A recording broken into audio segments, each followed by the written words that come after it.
nous allons regarder aujourd'hui la notion de futur, des implications qui viennent souvent avec un avenir inconnu. Lorsque quelqu'un doit commencer quelque chose de nouvel, il peut y avoir un tas d'émotions. Parfois, c'est positif. Par exemple, quand un enfant va au CP, il sait qu'il va pouvoir lire. Et donc, il y a un peu d'excitement et un peu d'émotion forte, de la joie. Quel enfant était déçu à la fin? Kariana, je crois. Kariana, après sa première jour de CP, était déçue, car elle ne pouvait pas encore lire. Elle avait des attentes immenses, mais c'était magnifique à voir. Donc il pouvait y avoir des attentes pour l'inconnu positif. Il y a 2 mois, on nous a offert des billets pour une journée à Disneyland. Alors Kane, il savait, il était là en tant que bébé, mais il ne savait pas à quoi attendre. Alors donc pour lui, cette chose nouvelle était merveilleuse. Il avait de la joie, de l'impatience.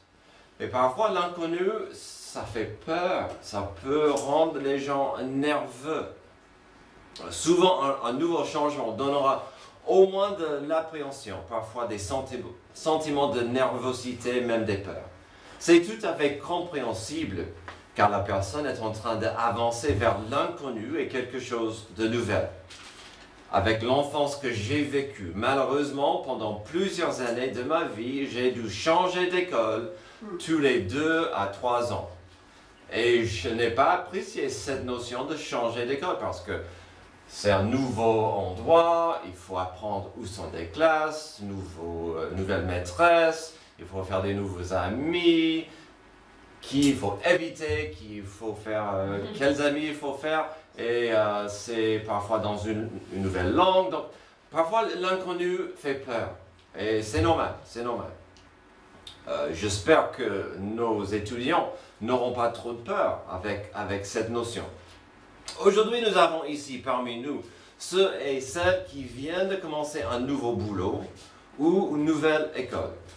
Nous avons des jeunes adultes qui iront à la fac dans très peu de temps et l'avenir reste opaque et impossible à connaître. Il y a certaines platitudes qui sont un peu rassurantes, mais pas trop. Ils vont entendre un jour à la fois. Bon courage, tu peux le faire.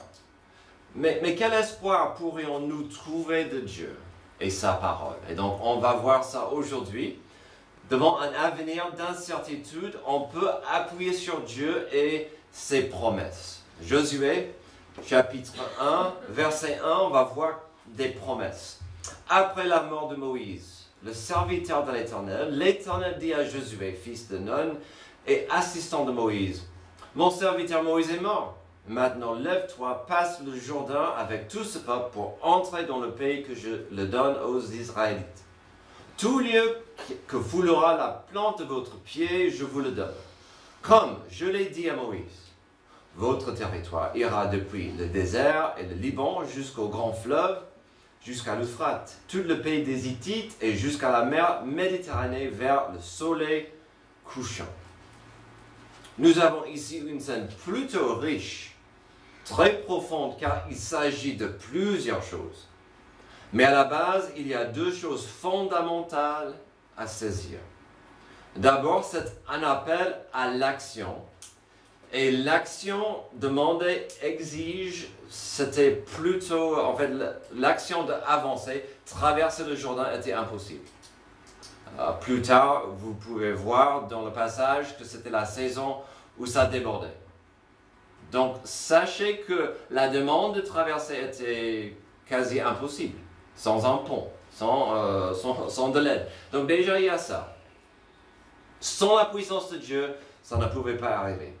Alors, vous m'entendez dire souvent que dans la volonté de Dieu, vous trouverez la formule de l'obéissance qui nécessite la confiance. Parfois, souvent, quand Dieu vous demande de faire quelque chose, d'agir, donc il y a l'obéissance, il faut de la confiance, il faut de la foi pour dire, Dieu, tu m'as demandé de faire quelque chose qui me semble impossible ou difficile, mais si tu me le demandes, par ta grâce, je peux le faire. Et donc, on voit déjà l'obéissance nécessite la confiance, ou obéissance et la foi. Deuxième chose tout de suite à saisir ici dans le passage, c'est qu'il y a un rappel important des promesses de Dieu à Josué et le peuple de Dieu. Donc, avant d'aller plus loin, sachez que les versets 1 à 4 impliquent une obéissance liée à une confiance, ou exprimée autrement, de croire et obéir, comme l'ancien chant nous dit. Mais avant de lancer dans notre premier passage, voici quelques détails importants à comprendre. Josué chapitre 1 est précédé dans vos Bibles par Deutéronome chapitre 34. Deutéronome 34 raconte la fin de la vie de Moïse et la transition importante d'entre lui et Josué. Il faut comprendre, Josué, il connaissait sa place. Il était l'adjoint de Moïse. Notre passage a dit qu'il était son assistant. Il était aussi un guerrier fort. Il était le général de l'armée. Il était le marteau de Moïse. Il connaissait sa place. Et là, il y avait une transition. Moïse va mourir et Dieu a dit, je veux que Josué prenne ta place, Moïse. Après ta mort, ça sera Josué qui est le dirigeant, le leader. Et donc, c'était mis en place par Dieu lui-même. Et donc, on peut voir ça 33-34 de Deutéronome. Après la mort de Moïse, le peuple l'a pleuré pendant 30 jours, puis on arrive à la fin du livre de Deutéronome. Si l'histoire s'arrêtait là, on aurait le droit de dire, et alors? Et ensuite, qu'est-ce qui s'est passé au peuple? Car Moïse est mort, ils ont pleuré 30 jours. Vous n'avez que tourné la page. Dans ce cas, nous avons que de tourner la page. Il n'y a pas une meilleure transition, plus fluide et naturelle dans toute la Bible que celle entre Deutéronome et Josué. C'était écrit quasiment comme si c'est le même livre. Ça continue, c'est magnifique. Alors revenons à notre passage, car notre premier thème, c'est des promesses de Dieu. Certes, le commandement donné par Dieu à Josué au verset 2 était nouveau pour Josué et allait nécessiter de la foi et l'obéissance. Verset 2, mon serviteur Moïse est mort, maintenant lève-toi, passe le Jourdain avec tout ce peuple pour entrer dans le pays que je donne aux Israélites. Mais le reste du passage, c'était un rappel de la promesse de Dieu que ça allait se faire. Verset 3, tout lieu que foulera la plante de votre pied, je vous le donne comme j'ai dit à Moïse. C'est un bon rappel. Je l'ai promis à Moïse, il l'a vu de loin, mais c'est une promesse que j'ai faite. C'est toi qui vas accomplir ma promesse. Verset 4, votre territoire ira depuis le désert. Il donne cette carte géographique assez vaste. D'après tout, un des termes utilisés pour cet endroit, c'est la terre promise. On parle de la terre promise. Pourquoi? C'est Dieu qui l'a promise. C'est la terre promise. Dieu l'a promise à Abraham ainsi que ses descendants, puis l'Éternel est revenu à cette notion quand il voulait libérer son peuple de l'esclavage en Égypte pour qu'ils y aillent. Quand vous y pensez, ce moment dans l'histoire d'Israël était plus qu'important, c'était monumental. Dieu a fait une promesse, il en a parlé pendant des générations, et enfin c'était le moment d'y accéder. Sachant que Dieu a fait une promesse, puis ensuite il dit, allez hop, c'est le moment de foncer. Que pouvait empêcher la promesse et la volonté de Dieu? Attention, c'est une question piège. Que pouvait empêcher la promesse et la volonté de Dieu? C'est la volonté de Dieu qu'ils entrent, c'est la promesse de Dieu qu'ils vont le faire. Que pouvait empêcher ça? La réponse facile et naturelle, c'est rien peut empêcher ça. Mais comme j'ai dit, c'est une question piège, car 40 ans plus tôt, le peuple hébreu se trouvait plus ou moins au même endroit. Plus ou moins dans la même situation, il y avait en fait quelque chose qui a empêché la volonté et la promesse de Dieu. Et on revient au sujet que j'ai cité tout à l'heure. L'obéissance nécessite la confiance. Et ça, il pouvait, aux 40 ans auparavant, ils ne pouvaient pas obéir car leur foi était faible. Et donc, cette fois-ci, avec la foi et la confiance en Dieu, ça peut se faire. Il est tout à fait normal dans cette église de voir un passage et quelques vérités dedans, puis de considérer quelques applications pour aujourd'hui. Dans ce cas, quelle promesse pourrait nous aider aujourd'hui? Quelle promesse pourrait vous encourager dans des jours, des semaines et des mois à venir? Il y a déjà une grande promesse que nous allons garder pour notre prochain point. Mais il y en a plein d'autres à ne pas jamais oublier. Des promesses comme la promesse de la fidélité de Dieu. Dieu est fidèle à nous, malheureusement, malgré notre fidélité à lui. Sa fidélité est magnifique, inébranlable, malgré notre position, notre attitude, nos émotions. N'oublions pas le contexte de notre passage. Nous sommes à une porte qui s'ouvre.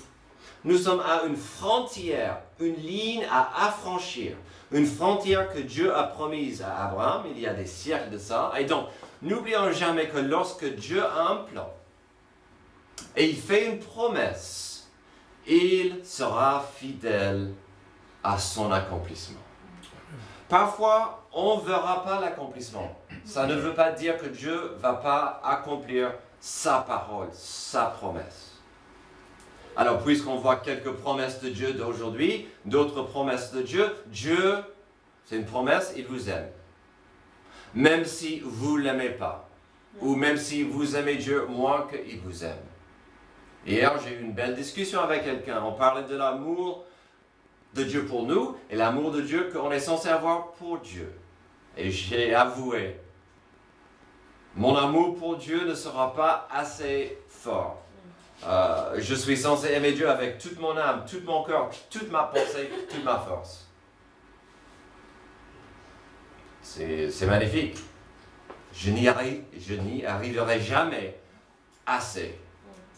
Mais quel désir de vouloir accepter et aimer Dieu. D'autres promesses de Dieu. Dieu vous a, donc, l'amour de Dieu. Dieu vous a aimé hier. Dieu vous aime aujourd'hui. Dieu vous aimera demain. Quoi d'autre? Récemment, dans notre chemin estival dans les psaumes, nous avons vu souvent le mot bonté. La bonté de Dieu, c'est l'amour de Dieu enveloppé dans sa miséricorde et la bonté. Et donc la bonté de Dieu, vous êtes fidèle. Il y a d'autres promesses, sa miséricorde, sa patience. Amen. La fidélité, sa compassion. Les promesses de Dieu sont riches et profondes. Devant un avenir d'incertitude, on peut appuyer sur Dieu et ses promesses, mais aussi on peut appuyer sur Dieu et sa présence. Verset 5, « Personne ne pourra te résister tant que tu vivras. Je serai avec toi comme j'ai été avec Moïse. Je ne te délaisserai pas et je ne te abandonnerai pas. » Fortifie-toi et prends courage, car c'est toi qui mettras ce peuple en possession du pays que j'ai juré à leurs ancêtres de leur donner. Alors, nous verrons des traces. Nous entendrons des échos de notre premier point tout au long de ce passage, comme on voit à la fin du verset 6. Donc, à la fin du verset 6, on voit encore la notion des promesses. J'ai fait une promesse. Mais là, il parle de sa présence et la bénédiction de sa présence. Il y a énormément de choses dites et écrites sur combien de fois dans notre passage du jour que Dieu a dit à Josué, « N'aie pas peur, fortifie-toi, sois courageux, prends courage, c'est toujours intéressant de compter combien de fois Dieu a dit de telles phrases. Mais la clé derrière ces mots, cet encouragement, c'était la présence de Dieu. C'est une chose de dire, aie courage. Mais quand Dieu dit, sois courageux, car je suis avec toi, ça change tout. Quelle promesse, quel encouragement, quelle promesse rayonnante. Puis est-ce qu'il y avait une phrase, une promesse plus importante pour Josué d'entendre que celle-là à ce stade? Pendant la période pénible en Égypte, quand Pharaon résistait Moïse et Yahvé, Josué a vu Dieu accomplir l'impossible à travers Moïse.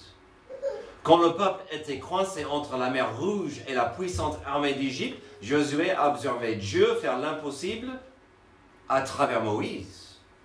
Pendant le premier trajet vers la terre promise, Josué a observé Dieu faire l'impossible à travers Moïse. Pendant les 40 ans pénibles dans le désert, Dieu a fait des miracles encore et encore et encore à travers Moïse. J'espère que vous comprenez où je veux en venir. Ce n'était jamais Josué que Dieu a utilisé. Josué était là, il a assisté à tous ces miracles et la puissance de Dieu, mais Josué était un guerrier. Il était le bras fort de Moïse. Il était son adjoint, son assistant, son marteau. Mais maintenant, sa tronçonneuse, attention. Mais maintenant, c'est lui le dirigeant, le roi de Dieu. Le passage ne le dit pas, mais on peut présumer que Josué avait des doutes, des petites craintes. Il ne voulait pas, il ne pouvait pas l'avouer aux gens. Je ne peux pas vous mener. Je suis un guerrier, moi, pas un président. À mon avis, il était un peu nerveux, douteux, si pas craintif sur ses propres capacités en tant que leader. Dieu a-t-il dit à plusieurs reprises, « N'aie pas peur » Absolument. Mais ces phrases auraient été vides sans cette belle et puissante promesse, « Je serai avec toi ». Alors souvent, quand je prends un passage pour le PowerPoint, j'enlève des astérix et les petits points de référence. Mais cette fois-ci, je les ai laissés. J'ai laissé ça et j'ai laissé ça pour vous. J'espère que vous pouvez les voir. Et c'est possible, dans vos Bibles, sur vos pages, vous avez ces petits points sur vos pages. Pourquoi je les ai laissés? Dans vos Bibles, cela vous oriente vers deux détails. Cette phrase magnifique était déjà citée auparavant. Ce n'est pas la première fois qu'on trouve cette phrase. La première fois, c'était en Deutéronome 31, quand Moïse passait le flambeau à Josué avant sa mort. Et donc, Moïse dit, Josué, écoute-moi bien, mes jours sont comptés, je passe la responsabilité lourde de Dieu, et n'aie pas peur, Dieu sera avec toi. N'est-ce pas fascinant que Moïse a dit ceci à Josué? Car il savait, Josué avait besoin de comprendre cette vérité. Puis dans notre passage du jour, c'est Dieu lui-même qui dira la même phrase encourageante et rassurante. Donc Josué l'a entendu de Moïse. Dans notre passage, c'est Dieu lui-même qui le dit. N'aie pas peur, je serai avec toi. Peut-être quelqu'un dirait, oui, c'est sympa pour Josué de recevoir de telles phrases d'encouragement. Mais qu'en est-il pour moi dans ma vie remplie d'incertitudes? Cette même phrase revient plusieurs siècles plus tard dans notre Nouveau Testament, dans un de mes passages préférés, Hébreux 13, 5 à 6, qui dit « Que votre conduite ne soit pas guidée par l'amour de l'argent, ou, ça fait mal, contentez-vous de ce que vous avez. » Mais pourquoi? En effet, Dieu lui-même a dit « Je ne te délaisserai pas et je ne t'abandonnerai pas. » C'est avec assurance que nous pouvons dire « Le Seigneur est mon secours, je n'aurai peur de rien. » Que peut me faire un homme? c'était bon pour Josué. De la bouche de Moïse, c'était bon pour Josué. De la bouche de Dieu, c'est bon pour nous. De la bouche de Dieu, la parole de Dieu. À chaque occasion, on voit que la présence de Dieu est une réalité et une source d'encouragement. Avant d'avancer au troisième et dernier point, on va sauter quelques versets pour rester dans le thème de l'importance de la présence de Dieu. Voyons brièvement la fin du passage au verset 9. Ne t'ai-je pas ordonné, fortifie-toi et prends courage, ne sois pas effrayé ni épouvanté, car l'Éternel, ton Dieu, est avec toi où que tu ailles. Bien sûr, on voit encore l'encouragement de la présence de Dieu et la vérité que cela nous donne une source importante de courage. Que la crainte ne soit pas une attitude ou atmosphère dominatrice. Vous pouvez avoir peur, vous pouvez douter, mais d'en rester là, c'est problématique pour le chrétien. Que la crainte ne soit pas une attitude qui domine, parce que selon le verset 9, l'Éternel, ton Dieu, est là. Ne ratez pas l'importance de ce que Dieu lui a dit ici au verset 9. L'Éternel, c'est le nom Yahvé, qui veut dire plus ou moins « je suis ». Une belle façon de comprendre ce nom, c'est de dire qu'il existait, il existe, il existera. C'est pourquoi souvent dans la Bible, on voit c'est écrit l'Éternel. Notre Dieu est éternel. Et donc il dit, l'Éternel sera avec toi. L'Éternel. Et donc ce verset dit, l'Éternel est ton Dieu, mais ce n'est pas le même nom. Ce n'est pas le même mot à la fin de la phrase. Le mot pour Dieu ici, c'est Elohim, qui veut dire plus ou moins celui qui est suprême ou puissant. Si jamais Josué avait besoin de rappel de l'importance de la présence de Dieu pour son avenir, et nous aussi, si jamais vous aviez besoin de rappel de l'importance de la présence de Dieu pour votre avenir, sachez que l'Éternel Tout-Puissant est avec vous. L'Éternel, le guerrier puissant, est avec vous. Devant un avenir d'incertitude, on peut appuyer sur Dieu, ses promesses, sa présence et finalement sa parole. Verset 7, seulement fortifie-toi et bon courage en te conformant fidèlement à toute la loi que Moïse, mon serviteur, t'a prescrite. Ne t'en écarte ni à droite, ni à gauche, afin de réussir où que tu ailles.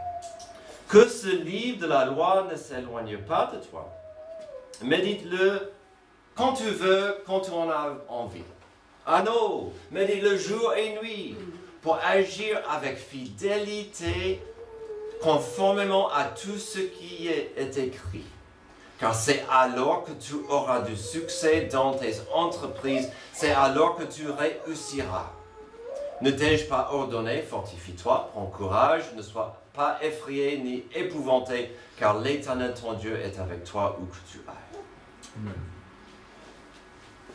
Je viens d'y penser, ce n'est pas dans mes notes, c'est gratuit, mais ce passage, pour moi, n'est pas mal quand il s'agit de l'évangile de la prospérité. Avec plus de foi et de l'argent, Dieu va te bénir. Qu'est-ce que Dieu a dit à Josué?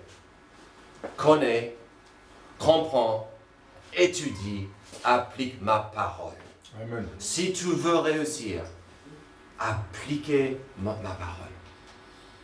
Que ma parole soit sacrée et importante et précieuse à tes yeux. À plusieurs reprises, Dieu a ordonné, exigé, suggéré, expliqué l'importance que nous trouvons ici. Dieu dit, je vous ai donné ma parole. Elle existe afin de vous aider, de vous guider, de vous illuminer dans la vie. La parole de Dieu à l'époque avait le même but qu'aujourd'hui, d'être un phare, mais aussi un bouclier de protection. Ce n'était pas là pour punir ou retenir le peuple d'une vie abondante. C'était une barrière de protection censée aider le peuple à marcher avec Dieu. Si cette vérité n'a pas changé, que pouvons-nous, que devons-nous faire avec cette parole? Les versets 7 et 8 sont clairs. Que la parole de Dieu soit une boussole, qu'elle soit une carte, qu'elle soit votre GPS spirituel. Vous voulez une meilleure sens de direction? Vous voulez plus d'éclaircissement? Ouvrez les pages. Que la parole soit votre guide. Et que devrions-nous faire avec une telle source d'inspiration et direction? Encore au verset 8, elle mérite quoi? Notre méditation, notre réflexion, notre fidélité, ou comme notre frère Antoine dit souvent, qu'elle soit appliquée dans nos vies de tous les jours. Et Dieu en était clair à Josué ici. Si tu restes fidèle à ma parole, si tu médites ma parole, si tu agis fidèlement selon ma parole chaque jour, tu réussiras ce jour-là. N'aie pas peur de demain si aujourd'hui tu es en train de suivre ma parole. Oublie vos craintes pour demain. Restez centrés sur Dieu et sa parole aujourd'hui et profitez-en. Aujourd'hui, à Josué 1, je vous ai donné une carte de trésor pour naviguer les eaux d'un avenir incertain. Bien sûr, le futur reste opaque et inconnu. Il y en a ceux qui vont essayer de vous tromper pour dire qu'ils peuvent vous aider à voir l'avenir. Fuyez ces mensonges diaboliques. Amen. Des cartes tarot, des médiums, des voyants, de tels gens qui jouent avec le feu de l'enfer. En même temps, quelqu'un dirait, oui, mais j'ai peur de l'avenir. À cette personne, l'Éternel, le Tout-Puissant, dira, écoute-moi et suis-moi. Mets ta confiance en mes promesses, ma présence et en ma parole. Vous savez quoi? Jésus-Christ lui-même en a parlé. Dans un des plus beaux passages dans toute la Bible, il parlait du brouillard de l'avenir au Matthieu 6. Toute la 12e moitié du chapitre 6, Jésus parle de l'argent, des possessions, l'avarice, les soucis qu'on fait pour l'argent, le matérialisme et notre tendance de se stresser pour des choses hors de notre contrôle. Et je parle à moi-même. Dans ces mots, nous verrons des traces de notre passage d'aujourd'hui et le message donné à Josué. Ne vous inquiétez donc pas et ne dites pas que mangerons-nous, que boirons-nous, avec quoi nous habillerons-nous. En effet, tout cela, ce sont les membres des autres peuples qui le recherchent. Or, votre Père Céleste sait que vous en avez besoin. Recherchez d'abord le royaume et la justice de Dieu, et tout cela vous sera donné en plus. Amen. Ne vous inquiétez donc pas du lendemain, car le lendemain prendra soin de lui-même. À chaque jour suffit sa peine. Amen. Des questions sur le futur sont normales. Mais n'oublions jamais que si vous êtes un enfant adoptif de Dieu, il est l'Éternel, le Tout-Puissant, qui vous tient dans ses mains. Prions. Merci Dieu pour ce passage qui était pour Josué une source d'encouragement. Merci pour ce passage qui est pour nous une carte qui nous aide à naviguer l'inconnu. Que chacun de nous, aujourd'hui et demain, reste centré sur tes promesses, ta présence et ta parole. Il est naturel, il est normal de douter, d'avoir peur. Aide-nous de penser à ton royaume, à ton amour pour nous. C'est dans le nom de Jésus que j'ai prié. Amen. On va chanter notre... J'ai chanté avec Alia au camp. Et donc on commence un peu en anglais. Voilà, vous allez travailler un peu anglais. Mais ensuite, vous inquiétez pas, on change et on fait en français. Alors, c'est basé sur les versets un peu en Ésaïe 40. Donc, je vais demander à Alia de les lire. C'est 40, versets 29 jusqu'à 31. Il donne de la force à celui qui est fatigué et il multiplie les ressources de celui qui est à bout. Les adolescents se fatiguent et s'épuisent, les jeunes gens se mettent à trébucher, mais ceux qui comptent sur l'Éternel renouvellent leurs forces. Ils prennent leur envol comme les aigles, ils courent sans s'épuiser, ils marchent sans se fatiguer. Amen.